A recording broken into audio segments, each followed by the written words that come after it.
Hello everyone, welcome back to my YouTube channel GS by Priyanka. और आज के इस क्लास में हम 7 अगस्त के शिफ्ट 1 के जीके के प्रीवियस ईयर क्वेश्चन का सलूशन देखेंगे। और जो लोग इस चैनल पर नए हैं तो मैं उनको बता दूं कि सीएचएसएल का एग्ज़ाम आने वाला है, तो हम लोग सीएचएसएल का जो भी जीके में क्वेश्चन आए थे 2023 में उसका शिफ्ट वाइज सलूशन कर रहे हैं। तो आप पीछे की वीडियो प्लेलिस्ट में जाकर देख सकते हैं। तो चलिए स्टार्ट करते हैं। Which of the following places is the origin of river Indus? यहाँ पे पूछ रहा है कि इंडस रिवर किस ग्लेशियर से ओरिजिनेट होती है। तो राइट आंसर यहाँ पे हो जाएगा ऑप्शन ए, बोकार्चू ग्लेशियर से निकलती है। और ये अगर पूछे कि किस रेंज में है तो ये काराकोरम रेंज में है। और अगर आपसे पूछे जेमू ग्लेशियर तो ये जो है ये है सिक्किम में, यहाँ से तीस्ता रिवर निकलती है। तो यहाँ से आप ये भी याद रखेंगे। नेक्स्ट क्वेश्चन है, who among the following Indian dancers was awarded the Sangeet Natak academy award 2020 for contribution to Odissi dance. तो यहाँ पे कह रहा है कि संगीत नाटक अकेडमी अवार्ड 2020 में ओडिसी डांस में योगदान देने के लिए किसको मिला था। यहाँ पर राइट आंसर हो जाएगा ऑप्शन सी, रविंद्र अतिबुद्धि को मिला था। ये ऑप्शन ए और ये जो ऑप्शन डी लिखा हुआ है, बजेंद्र कुमार पटनायक और पशुमार्थी विट्ठल, ये दोनों भी ओडिसी डांस से रिलेटेड हैं। नेक्स्ट क्वेश्चन है, the correct electronic configuration of copper is. तो यहाँ पर आपसे पूछ रहा है कि कॉपर का इलेक्ट्रॉनिक कॉन्फ़िगरेशन क्या होगा। तो राइट आंसर हो जाएगा यहाँ पर ऑप्शन डी, AR3D10 4S1। ये ऑप्शन ऐसे होगा, AR मतलब आर्गन, 3D10 S4S1। इसको आप ऐसे भी कर सकते हैं ना, जैसे मान लीजिए आपको कॉपर का एटॉमिक नंबर याद है 29, तो यहाँ पे आर्गन का 18 होता है और यहाँ पे 10 और यहाँ पे 1 जोड़ने पे 29 आ रहा है, तो मतलब ये कॉपर का इलेक्ट्रॉनिक कॉन्फ़िगरेशन होगा। ऑप्शन ए जो है ये स्कैंडियम का इलेक्ट्रॉनिक कॉन्फ़िगरेशन है। यहाँ से आप ये भी याद रखेंगे। और अगर आपको एटॉमिक नंबर याद है तो आप आराम से यहाँ पर कर पाएंगे। Next question, which of the following festivals is mainly related to Manipur. तो यहाँ पर मणिपुर का फेस्टिवल पूछा है। तो यहाँ पर राइट आंसर हो जाएगा ऑप्शन ए, यूशेंग फेस्टिवल जो है ये मणिपुर का है। और अगर वंगाला फेस्टिवल आपसे पूछे तो ये मेघालय का है और इसको बोलते हैं 100 ड्रम फेस्टिवल। काफ़ी इम्पॉर्टेंट फेस्टिवल है और कई बार पूछा गया है कि 100 ड्रम फेस्टिवल्स किसको बोलते हैं, तो यही है। हरेली फेस्टिवल अगर पूछे तो ये छत्तीसगढ़ का है। नेक्स्ट क्वेश्चन है, which of the following statements is correct about the directive principles of state policy of the Indian constitution. तो यहाँ पे कह रहा है कि DPSP यानी directive principle of state policy के बारे में कौन सा स्टेटमेंट सही है। Option A, consist of article 12 to 32। तो ये रॉन्ग हो जाएगा क्योंकि DPSP जो कि हमारे कॉन्स्टिट्यूशन के पार्ट 4 में आता है वो आर्टिकल 36 से लेकर 51 तक है। तो ऑप्शन ए रॉन्ग हो जाएगा। दूसरा लिखा है it has been borrowed from the Soviet Union. तो ये भी गलत है क्योंकि DPSP को आयरिश कॉन्स्टिट्यूशन से लिया गया है। थर्ड ऑप्शन है they are enumerated in part 2 of the constitution. तो ये भी गलत है क्योंकि पार्ट 4 में है। करेक्ट आंसर हो जाएगा option D, it is described as novel feature of the constitution. और इसको novel feature of the constitution बोला था BR अम्बेडकर जी ने। नेक्स्ट क्वेश्चन है, what is the state of matter that exhibits behaviour uniformity. तो इसमें से कौन सा स्टेट ऑफ मैटर है, पदार्थ की कौन सी अवस्था है जो कि बिहेवियर यूनिफॉर्मिटी दिखाती है। बिहेवियर यूनिफॉर्मिटी का मतलब जैसे कि आप अगर गैस को किसी भी जगह पे रखेंगे तो वो उसी का शेप और उसी का वॉल्यूम में वो फिट हो जाती है, तो इसी को बोलते हैं बिहेवियर यूनिफॉर्मिटी सिंपल भाषा में। तो राइट आंसर यहाँ पे हो जाएगा option D, gas. Next question है, at what temperature in degree Celsius is milk heated for 15 to 30 seconds to kill microbes in the pasteurization method. तो पॉस्चराइजेशन मेथड में 15 से 30 सेकेंड के लिए हम कितने डिग्री सेल्सियस पे मिल्क को गर्म करते हैं ताकि उसमें जो है माइक्रोब्स यानी बैक्टीरिया वगैरह हैं, कीटाणु वगैरह, तो वो मर जाएं।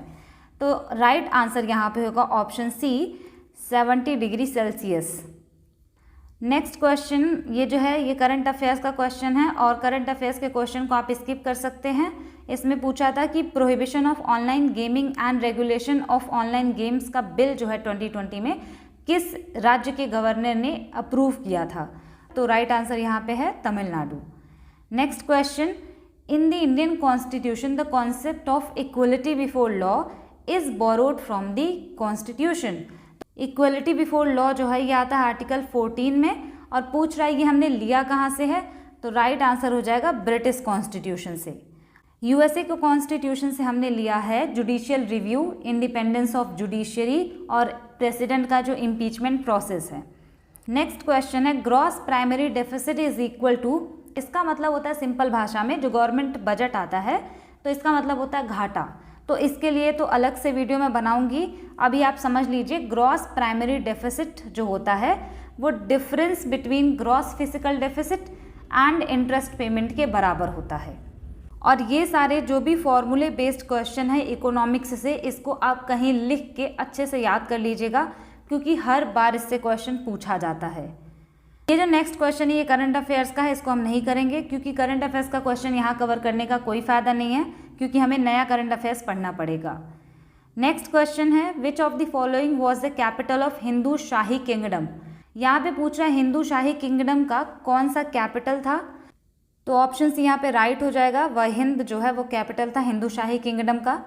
नेक्स्ट क्वेश्चन, और इस पे स्टार मार्क कर लीजिए, बहुत बार पूछा जाता है, Pandavani folk singer dash is a Padma Bhushan awardee of 2003।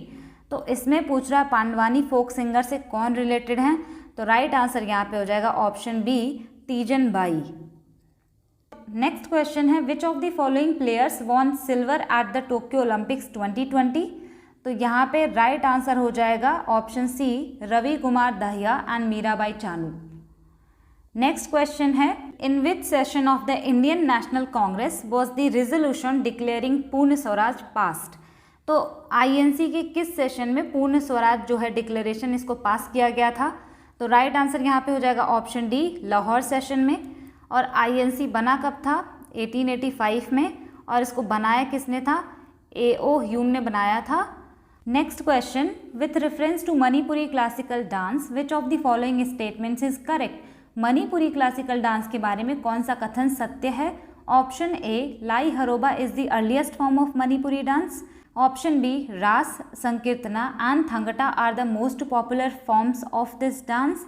Option C, Manipuri has its origin in the Jain traditional dance form. तो यहाँ पे लाई हरोबा कह रहा है मणिपुर का पहले फॉर्म हुआ करता था, रास, संकीर्तना और थंगटा इस डांस के पॉपुलर फॉर्म है। तीसरा ऑप्शन कह रहा है कि इसका ओरिजिन जैन ट्रेडिशनल डांस से होता है। तो यहाँ पे राइट आंसर हो जाएगा option C, both A and B. इसका जो है ओरिजिन हुआ था संस्कृत टेक्स्ट से। तो यहाँ पे ये थर्ड ऑप्शन रॉन्ग है। तो करेक्ट पूछा था तो ए एंड बी केवल करेक्ट है। नेक्स्ट क्वेश्चन है, according to David Ricardo during a high deficit situation taxation and borrowing are equivalent means of spending. David Ricardo ने कहा था कि अगर मान लीजिए बहुत ज़्यादा डेफिसिट होता है, मतलब घाटा गवर्नमेंट को बहुत ज़्यादा होता है, तो या तो वो टैक्स बढ़ा देगी या तो वो कहीं से उधार ले लेगी उस घाटे को पूरा करने के लिए, और दोनों का जो प्रभाव है वो इकोनॉमी पे सेम पड़ेगा। तो इसी को उन्होंने बोला था कि ये इक्विवेलेंट मीन्स ऑफ स्पेंडिंग होंगे। Next question, according to ministry of social justice and empowerment government of India, what was the percentage of population living below the poverty line in Chhattisgarh in the year 2004-5। ये question आप याद रखेंगे क्योंकि generally जो current affairs के question होते हैं वो तो रिपीट नहीं होते, लेकिन ये 2004-5 में रिपोर्ट थी, अभी भी पूछा गया, तो ये इम्पॉर्टेंट है। तो राइट आंसर यहाँ पे हो जाएगा ऑप्शन बी, 40.9% लोग बिलो पावर्टी लाइन थे छत्तीसगढ़ में। Next question, at the sports star aces awards in 2023, ये भी क्वेश्चन जो है करंट अफेयर्स का था और इसमें पूछा गया था इतना कि बेस्ट स्टेट जो है खेलों को बढ़ावा देने के लिए बेस्ट स्टेट का अवार्ड किसको गया था, तो वो ओडिशा को गया था। Next question, the prominence to public sector has been declined after which 5-year plan. तो किस 5-year प्लान के बाद जो है पब्लिक सेक्टर का थोड़ा सा प्रभाव जो है कम होने लगा था। तो राइट आंसर यहाँ पर हो जाएगा option B, 9th 5-year plan के बाद से। Next question, which of the following is an objective of the government budget, यानी गवर्नमेंट बजट का उद्देश्य क्या होता है। पहला जीडीपी ग्रोथ, दूसरा रीएलोकेशन ऑफ रिसोर्सेज यानी रिसोर्सेज का फिर से एलोकेट करना, बैलेंस्ड रीजनल ग्रोथ यानी कि जो भी रीजन्स हैं उनका ग्रोथ जो है बैलेंस्ड हो लगभग। तो यहाँ पे हो जाएगा option B right answer, all A B and C तीनों ऑब्जेक्टिव होते हैं। Next question, which organization formerly known as the Imperial Council of agricultural research and founded on July 16, 1929 is in charge of agricultural research and education in India. तो यहाँ पे पूछा है कि कौन सा ऑर्गेनाइजेशन है जिसका पहले नाम जो था वो imperial Council of agricultural research हुआ करता था और उसको 16 जुलाई 1929 में बनाया गया था। तो वो था हमारा option D ICAR, Indian council of agricultural research. Next question, which of the following states has the national academy of sciences. National academy of sciences किस स्टेट में है। तो राइट आंसर होगा ऑप्शन सी, उत्तर प्रदेश में।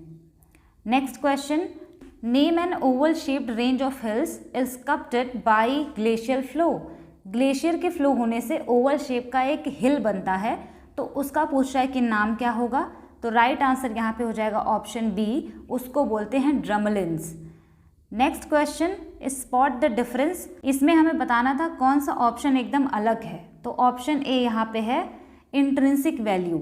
बाकी जो ऑप्शन है जो legal proposition, prescribed currency, guarantee of issuing company, ये सारे जो है मार्केट से रिलेटेड वर्ड हैं। इंट्रिंसिक वैल्यू वो वैल्यू होती है ना जो इनहेरिटेड होती है। तो ये था 7 अगस्त के शिफ्ट 1 का सोल्यूशन।